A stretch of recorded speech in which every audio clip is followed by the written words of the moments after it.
Medina শরীফের মাটি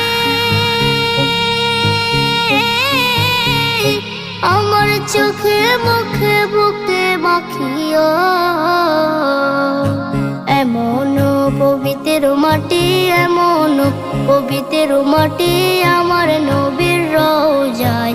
তোমরা যদি যাও গো মদিনায়, তোমরা যদি যাও গো মদিনায়। ইয়া রাসূলুল্লাহ ইয়া হাবিবাল্লাহ, ইয়া রাসূলুল্লাহ ইয়া হাবিবাল্লাহ।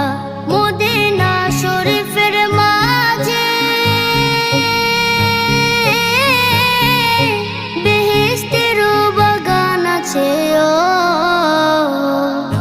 সেই বাগানে শুয়ে আছেন, সেই বাগানে শুয়ে আছেন প্যারা নবী মুস্তাফায়।